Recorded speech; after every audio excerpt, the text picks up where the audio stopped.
Hey everyone. So I am working from home today and I just got off a really interesting phone call. And so I thought I would make a video about it. So one of the things that I think is so vital in our industry is to refer out. I really don't believe in the generalist counseling approach because I think that that leads to burnout. And I also think that it can lead to some issues with caring for people because you can't be a jack of all trades because then you're a master of none. I've talked about that in my Catching Flack series. So all that to be said, a woman called in, she left a message, got back to her. She's looking for help for her 18-year-old. So the first thing I made sure to state is that my typical client is 25 years and older, typically about 30 years and older, because my approach is action-oriented and really requires homework. It requires the ability to cognitively eventually step into the work together. So typically an 18-year-old is going to hate me. I mean, listen, like I try to give my boys, some CBD homework and stuff, and like they roll their eyes. So I just typically know that this is not going to work with my approach. So this is the first thing that I mentioned to mom. And then mom and I started talking about what's taking place. And she talked about that daughter has some trauma in her history, but that what they're starting to see is a lot of social withdrawal. And that all of a sudden she's starting to pass out, which I'm thinking, okay, what is this? So I just briefly said, go on my website. I have some pretty basic resources, but we need to really understand what's happening. You need to find a therapist that understands what's happening between like the psychological processes and her brain's processes. Why I find this intriguing and interesting is that I am a passer-outer. And it actually started in puberty, when I started hitting puberty. And as I've dug into what's going on in my own health and understanding what kicked this off, that really intrigued me with this woman. And I wanted to talk a little bit about passing out and the relation to psychological distress. So when it comes to number one, anxiety is really this hyperactivity in certain parts of the brain, right? Our amygdala. So it's really involved in that threat perception system and its emotional regulation and its decision making. So what happens if this individual, this gal, I don't know, is having anxiety? She has this overactive amygdala, right? Our fear center. So it's increasing these responses. What happens then is it decreases our prefrontal cortex, our rational thinking brain. And so it's not helping in regulating our emotional reactivity. Additionally, the hippocampus can be involved in this. And this is where our memories are stored, but it doesn't mean that they're stored accurately. So for example, if she's having, let me keep going. So then we have the hypothalamus. Okay. The hypothalamus is really involved in the increase of cortisol, our stress hormone, and it activates that autonomic reaction to our heightened state of fear, or to that, fight or flight status. Again, another part too is the insula. So the insula is about our ability to understand our physical symptoms and situations. And so some people have a heightened reaction or ability to feel physical symptoms. For example, I have a woman that's coming into me now, and I did all of my assessments, and I'm like, what am I seeing here? Because she had very high scores on alexithymia, which is the inability to describe feelings or to name feelings. And so, but a very high score for alexithymia. But she also, in alexithymia, there's two types. There's primary and secondary. And primary is typically what we're seeing in neurodivergent individuals, but secondary can come from TBIs. So I just thought, okay, is this in her history? We really couldn't figure it out. And then I thought maybe this is dependent personality disorder. Like it was just kind of like what's going on. But really what we drilled down into after we had a couple sessions together, I started noticing she would say, my back's really tense. And I would just watch this anxiety skyrocket. So she has this very overactive insula, which then is triggering this fear response in the amygdala and increasing anxiety. She gets panic attacks. So this can be something that's taking place with this woman that was calling about her daughter. All these different parts of the brain are part of what's happening. So the psychological basis for this is that there's catastrophizing, that all or nothing thinking, overgeneralization, excessive worry. I don't know what her daughter necessarily is dealing with, but what happens is there's that maladaptive coping. So she's probably having either those really intense physical sensations, and then her mind starts thinking there's a bear chasing me. This is on board. Prefrontal cortex is offline, so she's off to the races. So then the maladaptive coping is, I can't think about that. I can't think about it. And what happens when we avoid looking at what am I feeling, stepping outside of what's taking place and stepping into more of like a observer rather than a participant, that avoidance of, I can't look at that, increases that anxious response. And so when we increase an anxious response, well, we could pass out. So the other thing that this mom mentioned to me was that she saw some withdrawal in her daughter. She's like, is this normal for this age? I'm like, well, kids are kids. Kids can be different. Environment, trauma, all leads into, is this normal for my kid? They're always on their screen time, whatever it may be. Are they avoiding interactions due to a trauma? Are they avoiding interactions because of something else? And I suggested to mom, it's really important that number one, you interview your therapist to make sure that their focus is going to align with your child's needs, but also really have them assessed for ADHD or even being on the autism spectrum, because those are brain-based issues, not like the mental health or psychological areas that we're really needing to focus on. So I really suggested that she look at that, because we just don't know. And so you really have to do everything you can to rule out. She said, we've been to a neurologist, we've been to a cardiologist, and they all told me this is all psychologically based. And I said, okay, but you still need to rule out these things as well. So the other thing when we see these kiddos with withdrawal, or even any of us, is that what's happening is that often we see a learned helplessness. And so this is really rooted in those social failures, that's rooted in rejections. And so we see a lot of this. So going back to my client example, I was like, am I seeing dependent personality disorder? Like, what am I seeing? But what happened with her specifically, I believe what we're seeing is a heightened response in her insula. She focuses on those bodily sensations, that it skyrockets her anxiety, and that anxiety starts that negative feedback loop, or that thought process of the social rejection. They're just going to reject me if I go out there. I'm going to make a fool of myself. So she's just on kind of this hamster wheel. So we see a lot of learned helplessness because we get on these feedback loops. Another is there's that negative feedback. Negative reinforcement. So if you're avoiding social situations to reduce your stress in the short term, what happens though is you're reinforcing withdrawal, right? So we're avoiding this perception of I'm going to be rejected or whatever's going to happen. So in the short term, we feel better, but in the long term, we're reinforcing withdrawal, and that again gets that anxiety or depression going up again. So again, other things that we have to look at is depression, anhedonia, and again, parental and environmental factors are a really big part.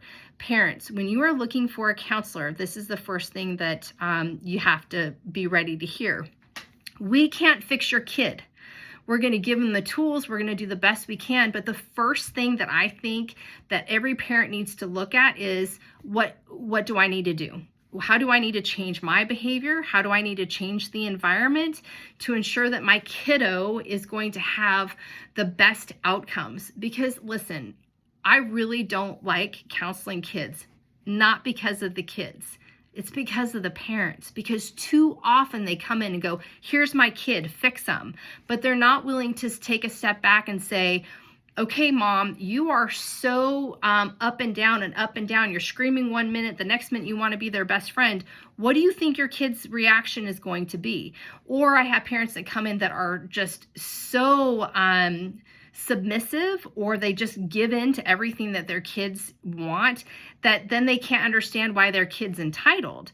I mean, there's a lot of things that parents, we have to take responsibility for. And listen, I say this all the time. My kids are going to go to therapy for me, and I'm a therapist, but it's bound to happen. But the sooner that we can recognize how we have contributed to what we're seeing in the family unit, what we're seeing in relationship with our kiddos, the sooner that we can help them through whatever they need. But we have to take responsibility for ourselves. So next thing I want to talk about that I found so fascinating, as I mentioned earlier, that I am a passer outer. So I started having syncope right as I hit puberty. And we really were trying to figure out what's going on. It's called vasovagal syncope. Basically, I passed out.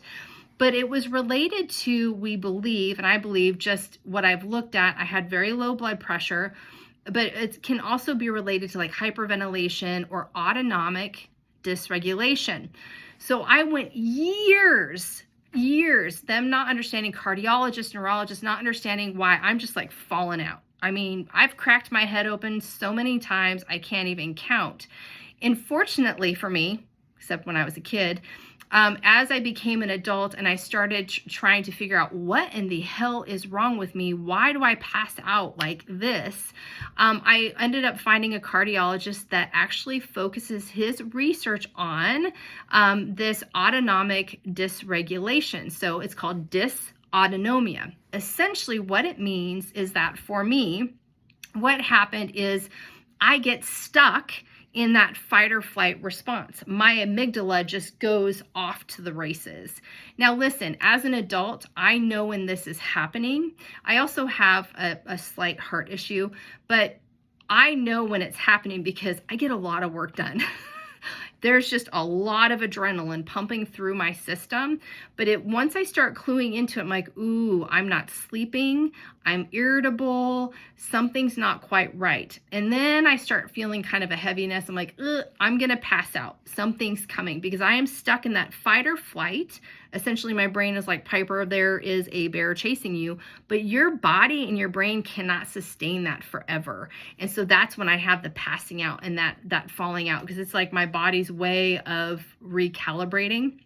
So what's been very interesting about this vasovagal reaction that I have is that I also have experienced really incredible anxiety over my life that is related to traumatic events.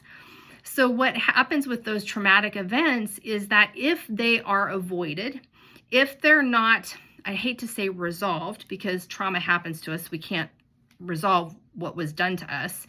But if it's not worked through with a professional, it just kind of sits there and our body is going to react. I have read a lot of different authors that disagree with this. I love Abigail Schreier and her book, Bad Therapy, and she talks about this.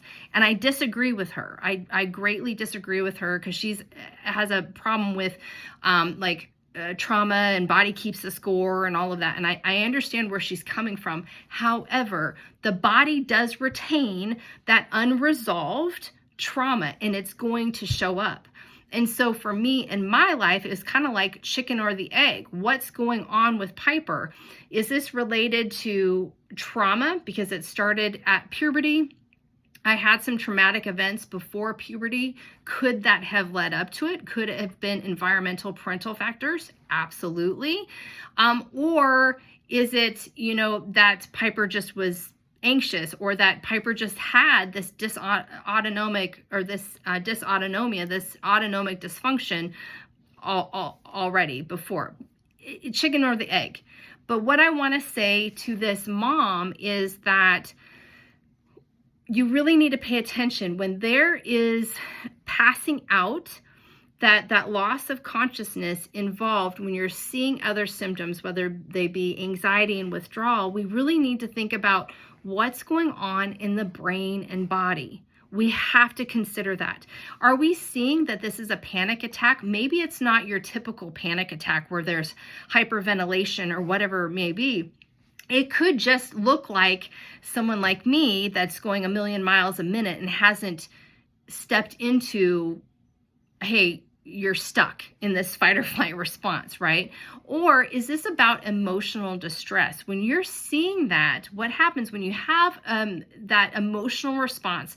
We see a spike in our blood pressure, right? Because we're getting ready, fight or flight. But then what happens is that triggers that over excessive reaction, a parasympathetic response, the amygdala response. And then that leads to this giant drop in blood pressure, which means we lose consciousness. So we have to do the investigation of what's going on. And listen, parents, again, please hear me. You be your advocate for your kiddo, period. Yes, there are professionals like myself out there, and I've been blessed to find like my cardiologist that finally figured out what was going on with me, and he and I have done research on our own. It's actually pretty fascinating.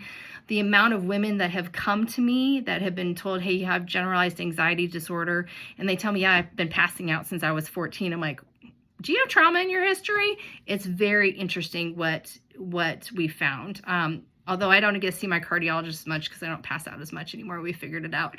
But all that to be said, you need to advocate for your kiddos. So research what's going on in the brain. What areas of the brain could potentially be overactive, underactive. I also told this mama that you need to look at the vagus nerve. She has no vagal tone, and that's why this heightened, amygdala response and this excessive, and then she passes out, right? So we've got to tone the vagus nerve. So for example, the other day I went to church with my family. We're Catholic, and I was doing Catholic calisthenics, the up and down, up and down, up and down. And typically, I know now how to breathe to offset any sort of passing out. I've learned this over the years. It's called the Valsalva maneuver. And so I do this when I'm doing my Catholic calisthenics. Well, guess what? Wasn't doing them very well this last weekend. And I grabbed my husband. I'm like, I'm going. Like, we need to go, because it's very embarrassing when you pass out in front of large crowds. And so he's seen me, lose consciousness probably more times than he would like to count. And it was my fault, but what was interesting about that is he took me out. I have some special medication that helps kind of like reset my system. But when we were talking about it, I had not clued in. I've been very stressed out about work and just all the things, but I've been going 90 to a million miles an hour. I've been working out super duper hard, all of these things. I thought, oh crap. I wasn't cluing into my psychological distress, my anxiety, number one, and my physiological distress. I've been working out really, really hard, trying to offset perimenopause.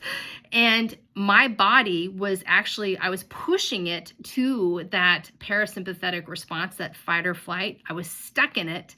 And sure enough, I go to church and my brain and body were like, Piper, that's enough. We're going to pass out. All that to be said, this is a lot of information. And I just find it so fascinating because I've seen it in my own life.